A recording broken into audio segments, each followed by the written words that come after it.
1984 kann ich das große Erlebnis haben. Wir müssen wegen einem Zwerchverletzten Notfall im Spital, in der Magen rausgekommen ist.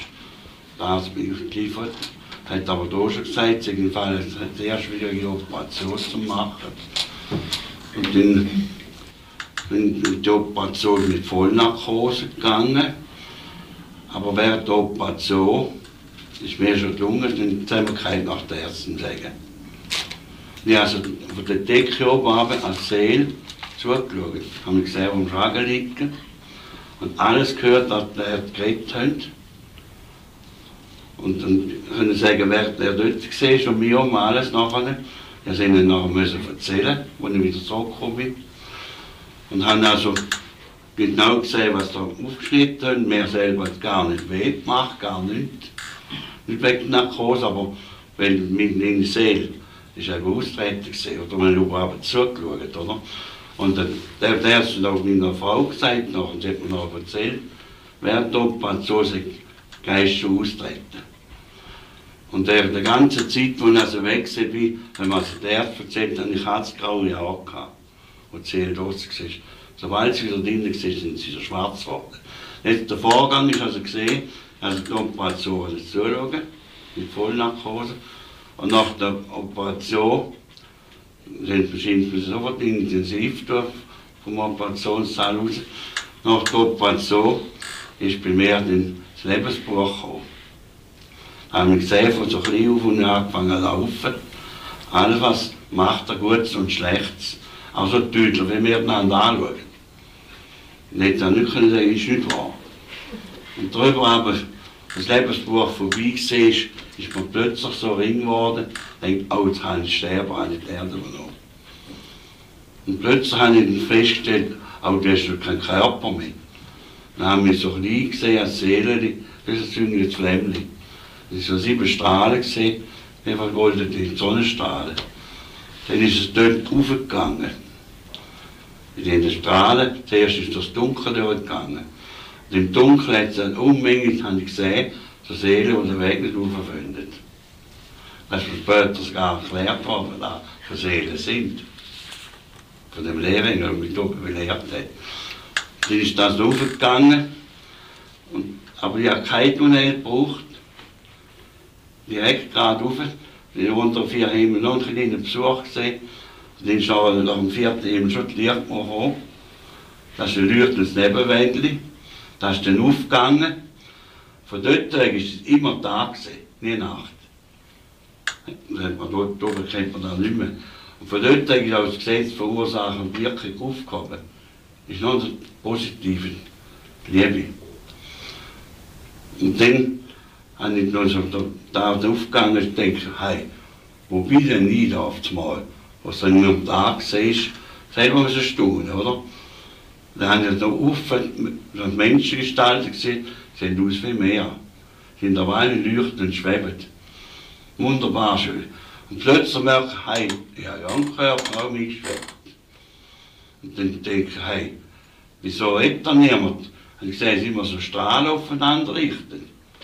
Auf der Erde würde man sagen Telepathie, mit Gedanken übertragen. Aber dort machen sie mit Strahlen. Und plötzlich, über die Distanz von da bis zu Iran, hat dieser so Strahl auf mich gerichtet. Wer starb von mir zu meine eigene Mutter, die 1950 gestorben ist. Ja, dann habe ich gedacht, das ist doch nicht möglich. Ich denke, das machst du doch. Das hat ausgesehen wie so 2021 wieder. Wie Jesus gesagt hat, mach alles wieder neu. Dann hat sie mir aber die Sprache mitteilt, du bist im Fall nur vorübergehend oben. Du darfst wieder auf die Erde zurück, du wirst den belehrt, kannst einen Auftrag über. Du musst nachher den Menschen auf der Erde noch helfen. Dann ist sie wieder entfernt. Plötzlich ist eine riesige Gestalt, eine männliche, neben mir zustande, eine Ausstrahlung raus, etwa 2,70 Meter groß. Hat er sich vorgestellt, ich bin jetzt eben der Lehrerin, die ich belehrt.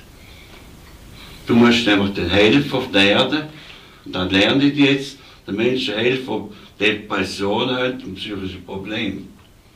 Und gesagt worden, wie. Und dann hat er mir auch gesagt, du musst allen Menschen sagen, Ego, der Ich-Wahn, was sofort abgebaut werden, das ist die größte Hinderung für jeden Menschen. Und vor allem, als Zweite sagt man, Verzeihen, enorm wichtig. Das sagt man aneinander gebunden. Das sagt man nicht frei. Und dann hat man verschiedene auch Erklärungen gemacht, dass man also abbauen muss man den Neid, Hass, Eifersucht, Selbstsucht, alles das müssen wir abbauen. Und vor allem der Zorn, hat man erklärt. Kein Mensch, der noch Geduld nicht hat, noch ungeduldig ist und Zorn und Hass, Neid hat und Begierde nach irdischen Gütern hat die man nicht unterschritten. Wenn da die eigentliche Himmelpforte ist. Sind im gesamten 7 Himmel. Die unteren 4 Himmel sind Vorhimmel, wo man muss lernen. Da haben wir im Lebensbuch gesagt, Hauptsache unter 2 Himmel, wo man dort lernen. Ich bin aber noch kurz zu Besuch gesehen dort. Und dort hat es eben, Gott die Seele rät jedem Menschen an, er soll die Starrköpfigkeit auf der Erde ablegen, jetzt schon. Das versuchen. Auch dort, wo die Lehrlinge belehren, die Seelen. Alle, die starrköpfig sind, nicht annehmen, die Belehrungen, kommen immer wieder mit den gleichen zusammen. Und machen keinen Fortschritt und von Zeit zu Zeit werden sie wieder gekreuzt, Lehrlinge. Und die, wenn man keinen Fortschritt macht, die dort Seelenqualen, also das sogenannte Wegführen, hat das nichts mehr für zu tun. Und erst wenn sie die Kraft bekommen, die Kraft das können annehmen, dann mal nicht lernen. Dann können sie die nächste Folge den Himmel aufsteigen. Jeder Himmel hat 7 Unterstufen. Und die 7 Unterstufen muss man bei jedem Himmel erschaffen. Und der nächste Himmel kann betreten. Und dann, so geht es bis zum Lichtbar rauf. Und von dort weg ist man dann frei von allen negativen Sachen. Das ist nicht richtig, aber frei. Und vor allem ist dort oben, nach der Lichtmauer, eine Flora. Das ist nicht nur ein Abglanz von oben. Da oben hat es im Fall Seele, die glänzen wie Silber.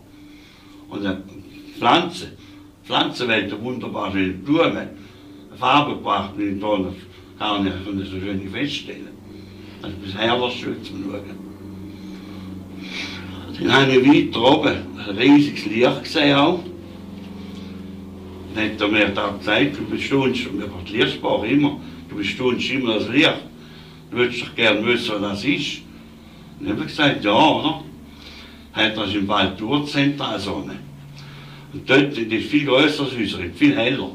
Dort kommen Strahlen nicht gerade raus, dann wirft der Wellenfärme raus. Und dann sagt er mir, das ist im Fall die Urzentralsonne, das Setz von Gott selber.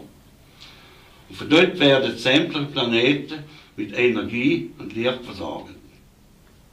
Von der Urzentralsonne. Und das ist etwas Herrliches, das Licht.